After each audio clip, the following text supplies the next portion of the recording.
Shalom anak-anak muda. Di waktu yang baik ini saya coba sharing sesuatu yang sangat-sangat penting, dan saya percaya ini akan sangat menolong engkau dan ini akan sangat memberkati kehidupanmu. Sekitar 7 bulan yang lalu saya udah pernah bahas ini, ada di video sebelumnya.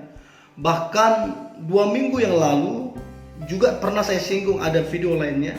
Cuman hari ini saya coba perbanyak referensi. Saya coba lebih dalami lagi, dan ini akan sangat menolong kita anak muda untuk kita mengambil keputusan, untuk kita bisa bertindak dengan benar, sehingga hubungan kita, masa depan kita diberkati Tuhan. So hari ini saya mau coba bahas yang sangat penting, pacaran beda iman atau beda agama itu boleh apa tidak, dibenarkan apa tidak. Nah, di waktu yang baik ini dengan tegas saya bilang, pacaran beda iman, beda agama itu tidak boleh. Itu tidak dibenarkan, itu dilarang firman Tuhan. So nanti kita akan bahas, tentang pacaran beda iman ini. Kita akan bahas lebih jauh, lebih dalam. So teman-teman jangan lupa di subscribe, terus tekan tanda loncengnya supaya teman-teman muda dapat video-video terbaru dari saya. Terus silakan berkomentar, dan saya akan balas satu demi satu komentar-komentar teman-teman semua. Oke, pacaran beda iman. Tadi saya sudah sampaikan, tidak boleh, tidak dibenarkan, dan dilarang firman Tuhan. Kita buka ayatnya, 2 Korintus pasal 6 ayat 14 sampai ayat ke-15. 2 Korintus pasal 6 ayat 14 dan 15. Ayat 14 berkata, janganlah kamu. Bayangin, langsung kata jangan itu muncul. Janganlah kamu merupakan pasangan yang tidak seimbang dengan orang-orang yang tak percaya. Sebab persamaan apakah terdapat antara kebenaran dan kedurhakaan? Atau bagaimanakah terang dapat bersatu dengan gelap? Alkitab bilang. Kemudian ayat 15. Persamaan apakah yang terdapat antara Kristus dan Belial? Apakah bagian bersama orang-orang percaya dengan orang-orang tak percaya? Perhatikan baik. Ada kata janganlah. Kata-kata janganlah itu mengandung arti larangan. Dilarang, gak boleh, itu jangan. Itu sebuah perintah, untuk jangan membangun hubungan berpacaran, apalagi menikah. Jangan membangun hubungan yang beda iman dan beda agama. Jangan. Alkitab bilang jangan. Karena Alkitab bilang begini, bagaimanakah terang dapat bersatu dengan gelap? Apakah bagian bersama orang-orang percaya dengan orang-orang tak percaya? Apa bagiannya? Apa yang buat bersatu terang dan gelap? Tidak ada. Tidak bisa. Terang dan gelap gak bisa bersatu. Nah, kata-kata jangan di sana berarti begini, kata jangan di sana tidak ada tawar-menawar. Gak bisa ditawar. Kalau dibilang jangan berarti tidak ada tawar-menawar. Tidak ada alasan inilah, alasan itulah. Ini jelas larangan. Kalau jangan, jangan. Nah, saya pelajari juga kata janganlah. Ini juga muncul di kitab Kejadian 2 ayat 16 dan 17. Kejadian 2 ayat 16 dan 17. Dikatakan ayat 16, lalu Tuhan Allah memberi perintah ini kepada manusia. Semua pohon dalam taman ini boleh kau makan buahnya dengan bebas. Nah, ayat 17, tetapi pohon pengetahuan yang baik dan jahat itu, kata janganlah muncul. janganlah kau makan buahnya, sebab pada hari engkau memakannya, pastilah engkau mati. Nah, kata jangan muncul di situ. Nah, kenapa Adam dan Hawa jatuh dalam dosa? Karena mereka melanggar perintah Tuhan. Tuhan bilang jangan makan buah itu. Mereka makan. Dan akhirnya waktu mereka melanggar perintah janganlah, akhirnya mereka jatuh dalam dosa. Nah, maka kata jangan ini juga muncul di kitab 2 Korintus tadi, pasal 6 ayat 14 dan 15. Janganlah kamu. Nah, kalau kita langgar, mari kita belajar dari Adam dan Hawa. Jangan kita ulang gitu loh. Orang bijak itu belajar dari pengalaman orang lain. Oke? Sebab jelas Alkitab bilang jangan. Itu larangan, itu perintah, itu jelas. Tidak ada alasan apapun, tidak bisa tawar-menawar, tidak bisa alasan ini itu. Jangan. Nah, ada beberapa statement-statement yang bermunculan yang selama saya konseling anak-anak muda, ada statement-statement yang bermunculan dan semacam pernyataan-pernyataan yang bermunculan. Yang pertama, ada statement yang berkata, kita kan bisa menangkan untuk Kristus lewat berpacaran. Nah, jadi dia pakai ini untuk dia membenarkan dia berpacaran dengan beda iman. Dia bilang kita bisa menangkan orang itu kepada Tuhan. Nah, yang menjadi pertanyaan, yang menangkan jiwa itu kamu atau Roh Kudus? Bukankah Alkitab bilang bahwa Roh Kudus itu menginsapkan kita dari dosa? Dan Roh Kudus tidak mungkin langgar firman Tuhan. Kalau firman Tuhan bilang jangan, maka Roh Kudus gak mungkin langgar. Nah, siapa kita, siapa kamu yang mau mempertobatkan orang? Bukankah itu karya Roh Kudus? Dan Roh Kudus tidak mungkin langgar firman Tuhan. Gak mungkin. Nah, kemudian ada juga muncul statement-statement, pernyataan-pernyataan yang berkata begini, bagaimana kalau dia janji setelah kami nikah baru dia sama keyakinannya dengan saya. Nah, statement-statement ini sebuah pembenaran-pembenaran yang untuk orang melanggar firman Tuhan. Yang paling sering yang saya dengar yang berkata begini, tapi banyak kok yang beda keyakinan, beda iman, beda agama, banyak kok mereka bahagia. Banyak kok mereka yang bahagia. Terus kemudian begini, ada juga kok muncul statement ini, ada juga kok orang setelah menikah kedua-duanya jadi percaya Yesus. Nah, begini teman-teman muda, begini. Pengalaman orang lain tidak bisa kita pakai jadi pengalaman kita. Itu yang pertama. Oke, pengalaman orang lain tidak bisa kita pakai pengalaman kita. Karena setiap orang berbeda-beda pengalamannya. Oke, itu yang pertama. Yang kedua, pengalaman orang lain itu tidak bisa jadi sebuah kebenaran. Satu-satunya kebenaran adalah firman Tuhan. Satu-satunya kebenaran adalah firman Tuhan. Jadi jangan pakai pengalaman orang jadi kebenaran. Kebenaran adalah firman Tuhan.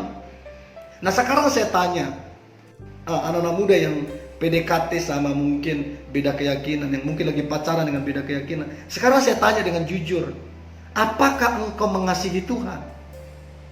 Apakah engkau mengasihi firman-Nya? Kalau kau bilang engkau mengasihi Tuhan dan firman-Nya, maka engkau tidak akan melanggar firman-Nya. Terus kalau kamu langgar firman-Nya, yakin kamu mengasihi Tuhan? Sebab kalau kita mengasihi Tuhan, kita juga mengasihi firman-Nya. Kita juga mengikuti firman-Nya, tidak melanggar. Oke? Jadi yang mengubahkan orang itu tugasnya Roh Kudus, bukan kita, bukan pendeta. bukan gembala atau siapapun atau nabi atau rasul yang mengubahkan seseorang. Itu Roh Kudus, bukan manusia. Jadi jangan menjadi pahlawan di siang hari. Kalau Tuhan bilang jangan. Oke? Kalau kita ikuti firman Tuhan, maka Tuhan bertanggung jawab. Tapi kalau kita langgar firman Tuhan, Anda tanggung resiko sendiri. Oke? Nah, sekarang saya coba masuk tentang seiman. Sederhananya seiman itu seperti apa sih sederhananya? Sederhananya seiman itu begini. Kamu percaya bahwa Yesus adalah Tuhan dan Juru Selamat. Oke? Dia, teman PDKT-mu, pacarmu, dia juga percaya bahwa Yesus adalah Tuhan dan Juru Selamat. Dan menerima Yesus dalam hidupnya sebagai Tuhan dan Juru Selamat. Itulah yang seiman. Tapi kalau cuma kamu yang percaya bahwa Yesus adalah Tuhan dan Juru Selamat, sementara pasanganmu tidak, itu tidak seiman, tidak sepadan, tidak kebenaran, bukan rancangan Tuhan. Oke? Jadi begini anak muda, di kitab Kejadian dikatakan bahwa tidak baik manusia itu seorang diri. Aku akan jadikan penolong baginya yang sepadan. Ini artinya apa? Tuhan sudah siapin pasangan hidup kita. Tuhan sudah siapin jodoh kita. Yang percaya kepada Tuhan, yang menerima Tuhan sebagai Tuhan dan Juru Selamat. Tuhan gak mungkin kasih kamu ke orang yang tidak percaya kepadanya. Terus kamu doa, Tuhan dia ini dari Tuhan enggak? Dari Tuhan enggak dia ini? Kamu udah tahu jelas-jelas dia gak percaya Yesus adalah Tuhan dan Juru Selamat. Kamu tanya dia dari Tuhan. Gak mungkin Tuhan kasih ke anaknya ke kamu yang gak percaya ke dia. Nah, saya berharap teman-teman bisa mengerti ini, ya. Jadi Tuhan sudah siapin yang sepadan, yang mencintai Tuhan, mencintai kamu, yang mengasihi Tuhan, yang mengasihi kamu, yang percaya Yesus sebagai Tuhan dan Juru Selamat, yang juga percaya bahwa Yesus dan Juru Selamat adalah juga Tuhannya dia. Nah, begini anak-anak muda, camkan baik ini. Beda keyakinan, maka beda prinsip dalam hidupnya. Oke? Beda nilai-nilai kehidupannya. Jadi dari beda keyakinan ini, maka akan beda prinsip hidupnya, beda ajarannya, beda nilai-nilai ajarannya, dan beda tujuan hidupnya. Beda tujuan hidupnya. Alkitab bilang Yohanes 14 ayat 6. Yohanes 14 ayat 6, kata Yesus kepadanya, Akulah jalan dan kebenaran dan hidup. Tidak seorang pun yang datang kepada Bapa kalau tidak melalui aku, Yesus Kristus. Hanya Yesuslah satu-satunya jalan. Ya, jadi kamu bisa bayangkan tidak, ketika pasanganmu tidak percaya Yesus.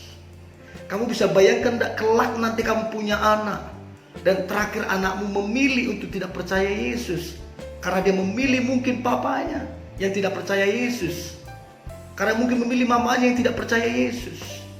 Kamu bisa bayangkan tidak? Sementara keselamatan hanya ada pada Yesus. Nah, itu penting banget. Mau dibawa kemana itu rumah tangga anak-anak muda? Karena begini, pacaran itu untuk menikah.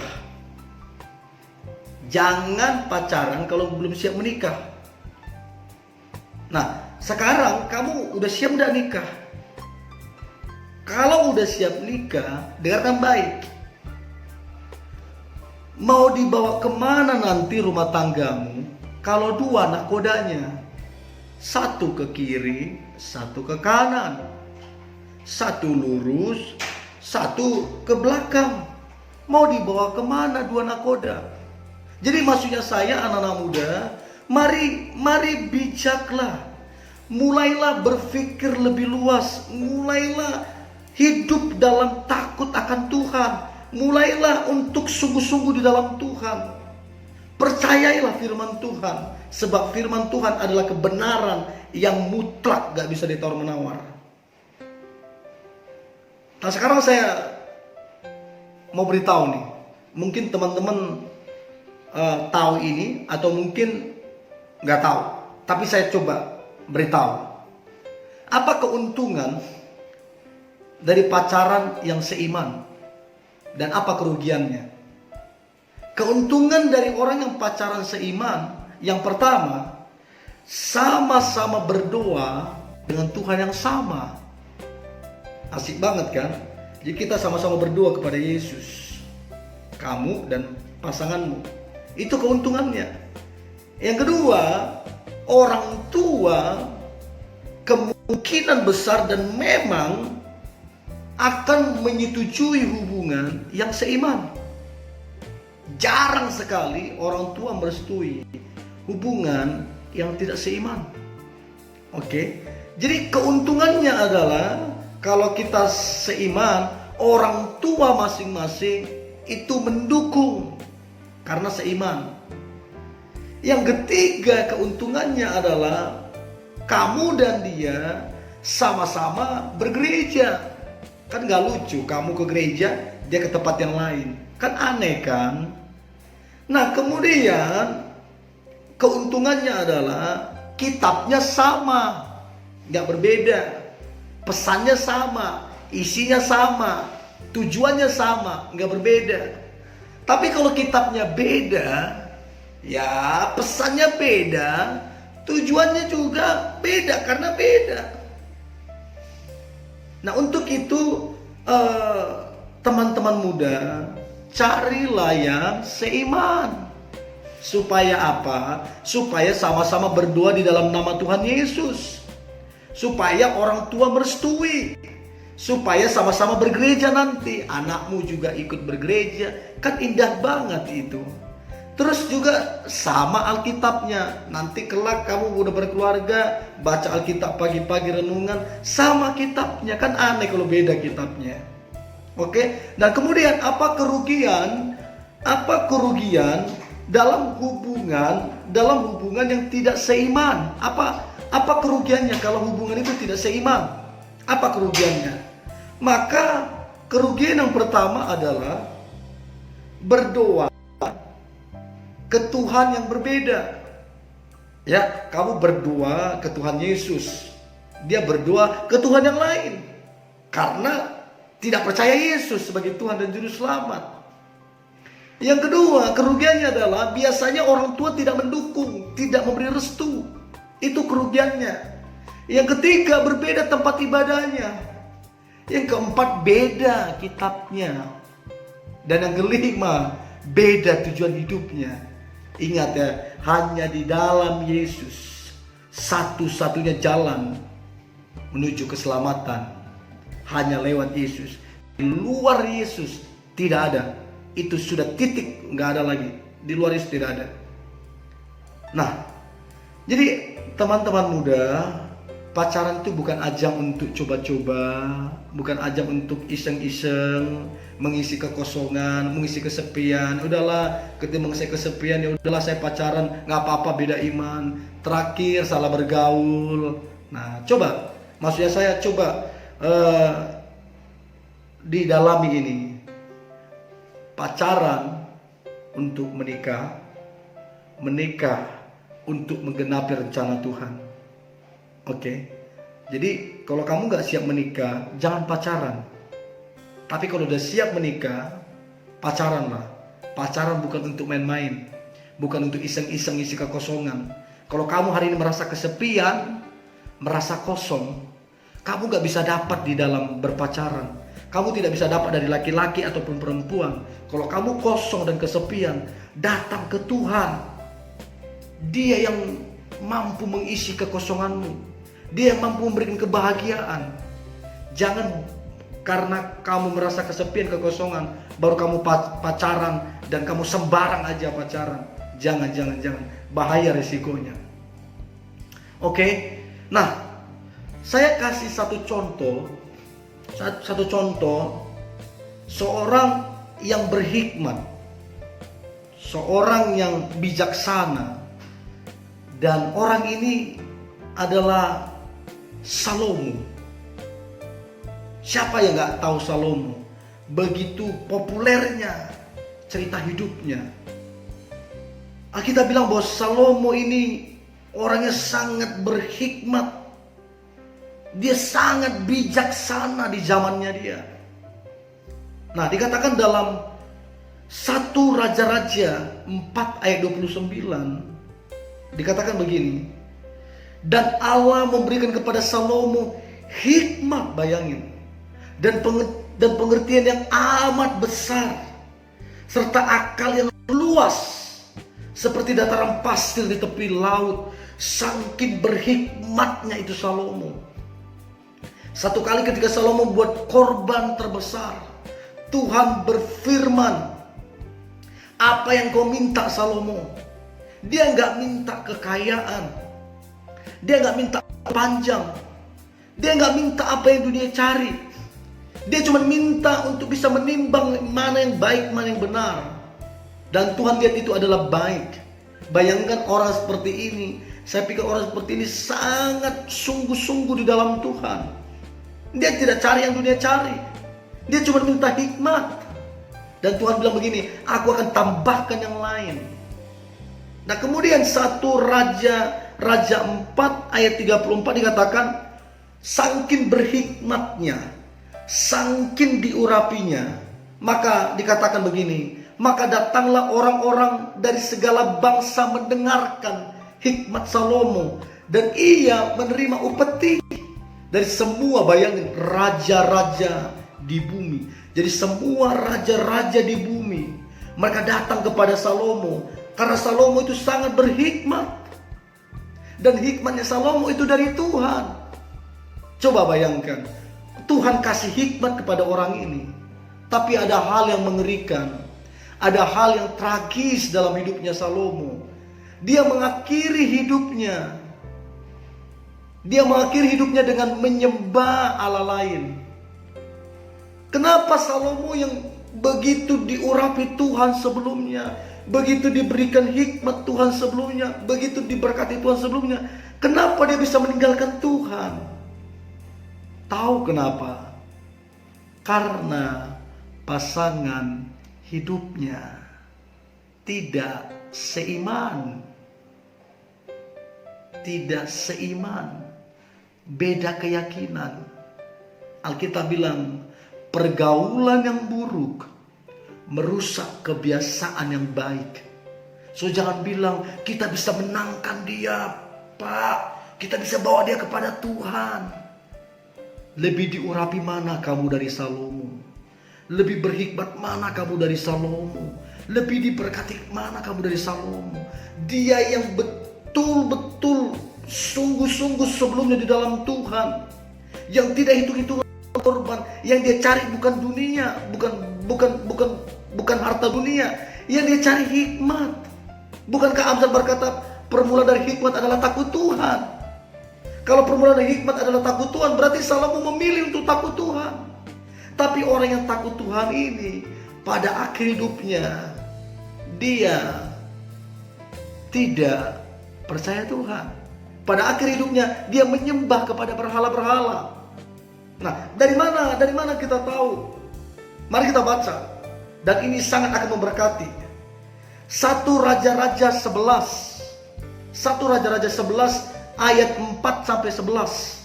Dengarkan baik anak-anak muda, yang kamu merasa kamu bisa menangkan dia, yang kamu rasa nanti di pernikahan dia percaya kepada Yesus. Nah, mari kita belajar dari Salomo, supaya dari sekarang kita bisa tegas. Ayat keempat. Sebab pada waktu Salomo sudah tua, perhatikan baik. Sebab pada waktu Salomo sudah tua, istri-istrinya itu, perhatikan, mencondongkan hatinya kepada Allah-Allah lain, sehingga ia tidak dengan sepenuh hati berpaut kepada Tuhan Allahnya seperti Daud ayahnya. Perhatikan baik. Demikianlah Salomo yang diurapi Tuhan ini, yang diberkati Tuhan ini, yang diberikan hikmat dan bijaksana ini. Demikian Salomo mengikuti Asitoret, dewi orang Sidon, dan mengikuti Milkom. Bayangin, dan mengikuti dewa kejijikan, sembahan orang Amon. Dan Salomo melakukan apa yang jahat di mata Tuhan. Dan ia tidak dengan sepenuh hati mengikut Tuhan seperti Daud ayahnya. Nah, perhatikan baik, pada waktu itu Salomo mendirikan bukit pengorbanan bagi Kamos. Bayangin, orang yang diurapi Tuhan tadinya, orang yang dikasih Tuhan tadinya hikmat, orang yang tadinya diberkati Tuhan melimpah, tiba-tiba Alkitab bilang Salomo mendirikan bukit pengorbanan bagi dewa kejijikan, sembahan orang Moab di gunung di sebelah timur Yerusalem, dan bagi Molok dewa kejijikan, sembahan Bani Amon. Demikian juga dilakukannya bagi semua istri-istrinya. Perhatikan baik, pasangan hidup itu sangat penting. Jangan main-main dengan ini. Ya, jangan bilang nanti kita bisa menangkan Pak, kita bisa menangkan. Nanti di pernikahan dia bisa berubah. Dengarkan saya baik.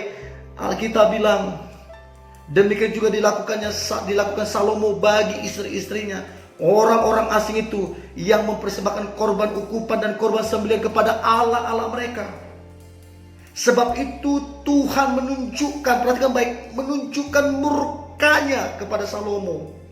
Sebab hatinya telah menyimpang dari Tuhan Allah Israel, yang telah 2 kali menampakkan diri kepadanya.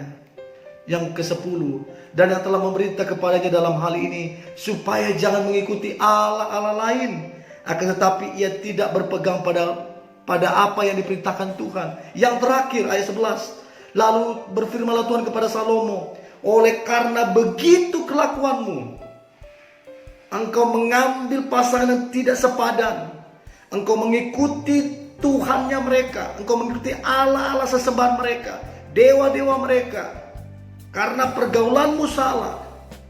Maka Alkitab bilang gini, yakni berpegang pada perjanjian segala ketetapan kuperintahkan kepadamu, maka sesungguhnya aku akan mengoyakkan kerajaanmu daripadamu dan memberikannya kepada hambamu.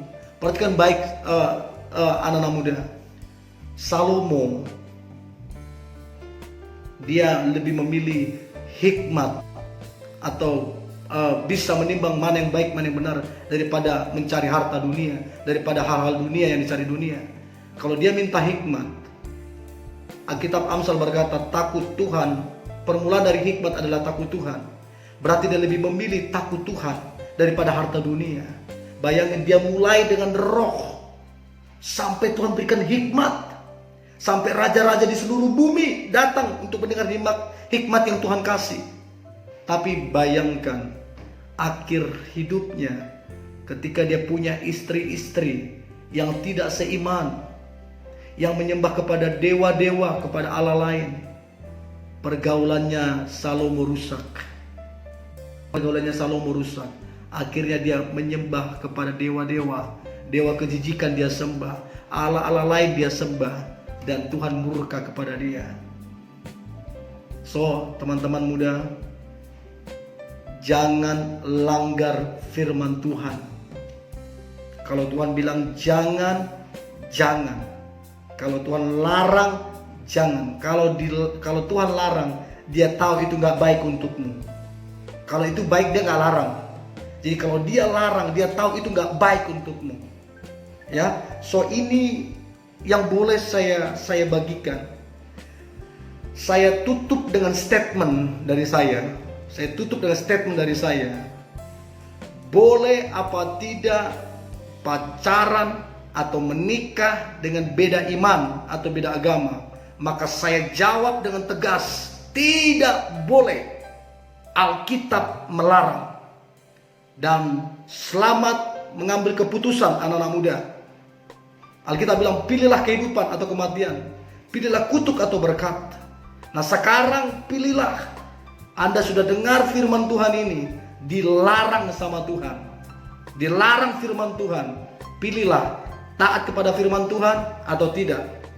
Silakan pilih. Taat firman Tuhan, diberkati. Taat firman Tuhan, Tuhan bertanggung jawab. Tapi kalau melanggar firman Tuhan, jauh dari berkat Tuhan. Kalau melanggar firman Tuhan, ada tanggung resikonya. So ini yang boleh saya bagikan, teman-teman muda. Selamat mengambil keputusan, dan silakan di subscribe, tekan tanda loncengnya supaya jangan ketinggalan video-video terbaru dari saya. Dan silakan berkomentar, saya akan balas satu demi satu komentarnya. Dan di YouTube saya ada playlist, jadi teman-teman bisa lihat di playlist di YouTube saya, ada berbagai macam topik di situ, tentang pacaran, tentang pernikahan, tentang jomblo, tentang cinta, move on, ada banyak di situ. Dan saya berdoa apa yang kau cari kau temukan di situ. Apa yang engkau butuhkan, topik apa engkau temukan di situ.